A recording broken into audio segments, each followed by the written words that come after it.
தமிழொலி நேயர்கள், இன்றைய மதிய நேர பிரதான செய்திகள். முதலில் தலைப்புச் செய்திகள்.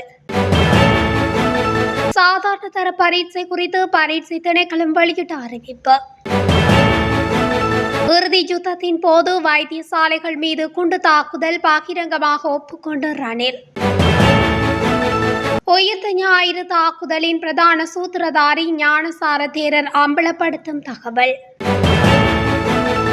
6000 தமிழர்களுக்கு நடந்தது என்ன? ரணிலின் அலட்சிய பதில்.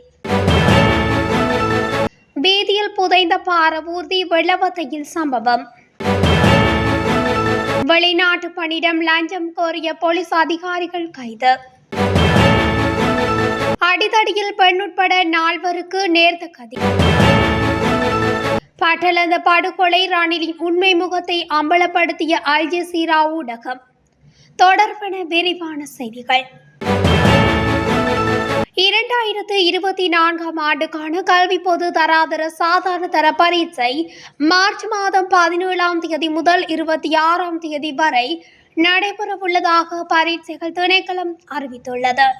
அத்துடன் 3663 பரீட்சை நிலையங்களில் குறித்த பரீட்சை நடைபெறும் என அந்த திணைக்களம் மேலும் சுட்டிக்காட்டியுள்ளது.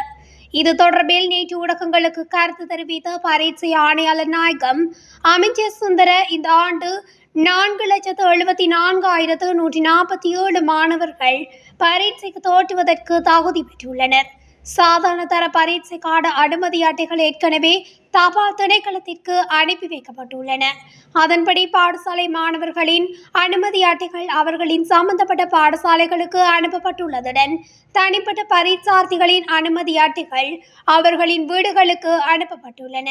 அனுமதி அட்டைகளில் ஏதேனும் மாற்றங்கள் இருந்தால் 2025 மார்ச் 10 முன்னர் பரீட்சைகள் திணைக்களத்தின் www.donets.lk என்ற இணையதளத்தின் மூலம் நிகழ்நிலையில் மாற்றம் செய்யலாம். அனைத்து பாடசாலை அதிபர்களும் மாணவர்களுக்கு அனுமதி அட்டைகளை விரைவில் விநியோகிக்க நடவடிக்கை எடுப்பதுடன் இதுவரை அனுமதி அட்டைகள் கிடைக்காத பாடசாலை மாணவர்கள் தங்கள் அதிபர்கள் மூலம் பரீட்சைகள் திணைக்களத்திடம் விசாரணைகளை மேற்கொள்ளலாம். இதேவேளை தனிப்பட்ட பரீட்சார்த்திகள் இது தொடர்பாக பரீட்சைகள் திணைக்களத்திடம் நேரடியாக விசாரணைகளை மேற்கொள்ள முடியும் என அவர் மேலும் தெரிவித்துள்ளார். 2009 ஆண்டு இலங்கையில் இடம்பெற்ற இறுதி யுத்தத்தின் போது மருத்துவமனைகள் மீது விமான குண்டுவீச்சு தாக்குதல் இடம்பெற்றது என்பது உண்மை என முன்னாள் ஜனாதிபதி ரணில் விக்ரமசிங்க தெரிவித்துள்ளார். சர்வதேச ஊடகமான அல் ஜசீராவுக்கு ரணில் வழங்கிய நேர்காணலிலே இதனை குறிப்பிட்டார். இங்கு அவர் மேலும் தெரிவிக்கையில், இறுதிப் போரில் சிக்குண்ட மக்களுக்கான மனிதாபிமான உதவிகள் தடுக்கப்பட்டன. மருத்துவமனைகள் மீது விமான குண்டுவீச்சு தாக்குதல் இடம்பெற்றது என்பது உண்மையெனினும் இது திட்டமிடப்பட்ட முறையில் பெருமளவில் இடம்பெறவில்லை என விக்ரமசிங்க குறிப்பிட்டார். அத்துடன் 2009 ஆண்டு முடிவுக்கு வந்த போரால் பாதிக்கப்பட்டவர்களுக்கு நீதி வழங்கப்பட்டு விட்டதா என ஊடகவியலாளர் கேள்வி எழுப்பினார். இதற்கு பதிலளித்த ரணில், எந்த சமூகத்துக்கும் இதுவரை நீதி வழங்கப்படவில்லை என்று குறிப்பிட்ட அவர், விமானப்படை விமானங்கள் மருத்துவமனைகள் மீது குண்டு வீசிய தருணங்கள் உள்ளன. இதற்காக சம்பந்தப்பட்டவர்களுக்கு எதிராக நடவடிக்கை எடுக்கப்பட்டது. ஆனால் இந்த தாக்குதல் பெருமளவில் இடம்பெற்றது என்று நான் சொல்ல மாட்டேன் என்று குறிப்பிட்டார். மேலும் ஐக்கிய நாடுகளின் குழு இலங்கை படையினர் போரில் சிக்குண்டவர்களுக்கான மனிதாபிமான உதவிகளை தடுத்தனர் என்று குறிப்பிட்டுள்ளனரே என்று மெக்டி கேஷன் கேள்வி எழுப்பினார். இந்த நிலையில் இதற்கு பதிலளித்த ரணில் விக்ரமசிங்க, நான் அது இடம்பெற்றது என நினைக்கின்றேன் என தெரிவித்தமை குறிப்பிடத்தக்கது. உயிர்த்த ஞாயிறு தற்கொலை தாக்குதலுடன் தொடர்புடைய பிரதான சூத்திரதாரி யார் என்பது தமக்கு நன்கு தெரியும் என பொதுபல சேனா இயக்கத்தின் பொதுச் செயலாளர் கலக்குடை அத்தி ஞானசார தேரர் தெரிவித்துள்ளார். நேற்றைய தினம் ஊடகங்களிடம் அவர் இந்த விடயத்தை தெரிவித்துள்ளார். இந்த பிரதான சூத்திரதாரி யார் என்பதை தெரியும் என்பதனை மிகவும் பொறுப்புடன் கூறுவதாகவும் அதனை ஊடகங்களிடம் பகிர்ந்து கொள்ள தயாரில்லை எனவும் அவர் தெரிவித்துள்ளார். இந்த தற்கொலை தாக்குதலின் பிரதான சூத்திரதாரி குறித்து ஜனாதிபதி அனுரகுமார் திசாநாயக்க மற்றும் பாதுகாப்பு பிரதானிகளிடம் வெளிப்படுத்த உள்ளதாக குறிப்பிட்டுள்ளார். அதன் பின்னர் ஊடகங்களிடம் விவரங்களை வெளியிட உள்ளதாக தெரிவித்துள்ளார். உயிர்த்த ஞாயிறு தாக்குதல் பற்றிய சகல விடயங்களையும் அம்பலப்படுத்துவதற்கு தயார் என அவர் குறிப்பிட்டுள்ளார். உயிர்த்த ஞாயிறு தினமன்று இடம்பெற்றதனால் இந்த தாக்குதல் உயிர்த்த ஞாயிறு தாக்குதல் என அழைக்கப்படுவதாகவும் பௌர்ணமி தினத்தில் இடம்பெற்றிருந்தால் பௌர்ணமி தாக்குதல் என அழைக்கப்பட்டிருக்கும் எனவும் அவர் சுட்டிக்காட்டியுள்ளார். தாக்குதலின் பிரதான சூத்திரதாரி யார், அவர் யாருடன் தொடர்பு பேடினார், அவர் எங்கு தங்கியிருந்தார், அவர் சக்ரானை பயிற்றுவித விதம் உள்ளிட்ட அனைத்து விடயங்களும் தமக்கு தெரியும் என ஞானசார தேரர் இதன் போது தெரிவித்துள்ளார். இது அனைத்தையும் நாட்டு மக்களுக்கு அமலப்படுத்த தயார் எனவும் அவர் மேலும் குறிப்பிட்டுள்ளார். முன்னாள் ஜனாதிபதி ரணில் விக்ரமசிங்க சர்வதேச ஊடகம் ஒன்றிய நேர்காணலில் காணாமல் ஆக்கப்பட்டோர் குறித்து வினவிய போது முதலில் அலட்சியமாக பதிலளித்துள்ளார். இதனைத் தொடர்ந்து செய்தியாளரால் மீண்டும் வலியுறுத்தப்பட்டு வினவிய போதே அவர் பதிலளிக்க தொடங்கியுள்ளார். நேர்காணலின் போது இலங்கையில் காணாமல் ஆக்கப்பட்டோர் என அடையாளம் காணப்பட்டுள்ள 6000 மக்களில் எத்தனை பேர் கண்டுபிடிக்கப்பட்டுள்ளனர் என வினவப்பட்டுள்ளது.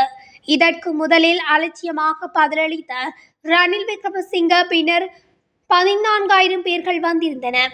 எனவே நாங்கள் அதை மீண்டும் 2 தொகுதிகளாக விசாரணை செய்ய முயற்சிக்கின்றோம்.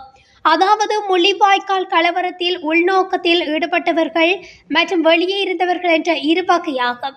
இதனைத் தொடர்ந்து 6000 பேரில் 616 மக்கள் குறித்த தகவல்களை கண்டுபிடிக்கப்பட்டுள்ளன என்று செய்தியாளர் தெரிவித்த போது பதிலளித்த முன்னாள் ஜனாதிபதி, எமது நாட்டில் அனைவரையும் பாதித்திருந்த ஒரு இனப்பிரச்சினைக்கு நாங்கள் முகம் கொடுத்திருந்தோம்.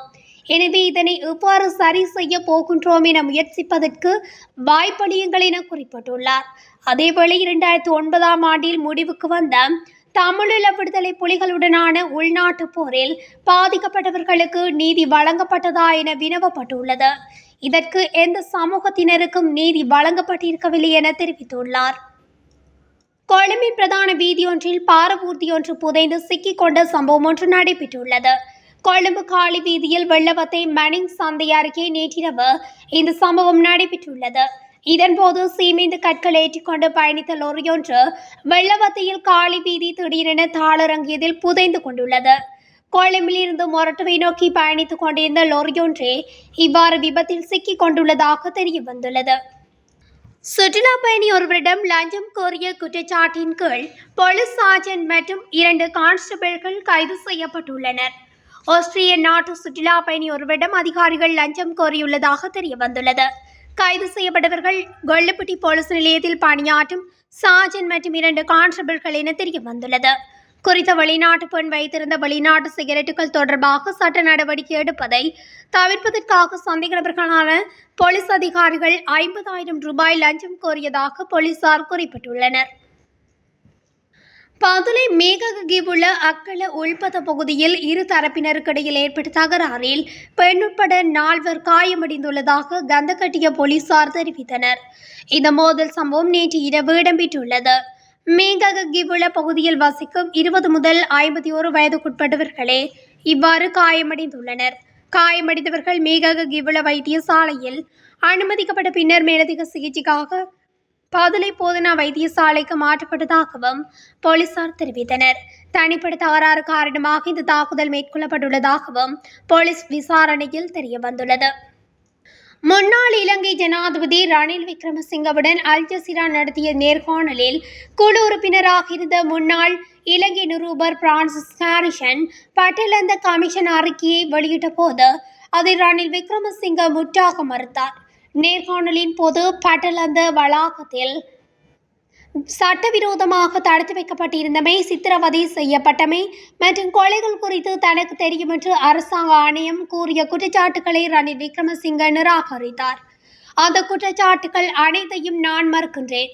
இந்த சம்பவங்களின் முக்கிய சிற்பி என்று தன்னை குறிப்பிட்ட அரசாங்க விசாரணையை எதிர்கொண்ட போது அவர் கூறினார். ஆரம்பத்தில் அல் ஜசீரா அறிக்கையின் நகலை ரணில் விக்ரமசிங்க மறுத்தார். பின்னர் அது நாடாளுமன்றத்தில் ஒருபோதும் விவாதிக்கப்படவில்லை என்று கூறி அதன் செல்லுபடியை அவர் கேள்வி எழுப்பினார். அது நாடாளுமன்றத்தில் தாக்கல் செய்யப்படவில்லை, எனக்கு எதிராக எதுவும் காணப்படவில்லை என்று அவர் கூறினார். எனினும் அறிக்கையை ட்வீட் செய்து பிரான்சிஸ் ஹாரிசன் எழுதினார். 80களின் பிற்பகுதியில் இலங்கையில் சட்டவிரோத தடுப்பு காவல் மற்றும் சித்திரவதைக்காக பயன்படுத்தப்பட்ட கைவிடப்பட்ட வீட்டுத் தோட்டமாக இருந்த பட்டலந்த குறித்த அரசாங்க ஜனாதிபதி விசாரணை ஆணைய அறிக்கை இருப்பதை ரணில் விக்ரமசிங்க மறுக்க முயற்சிக்கின்றார்.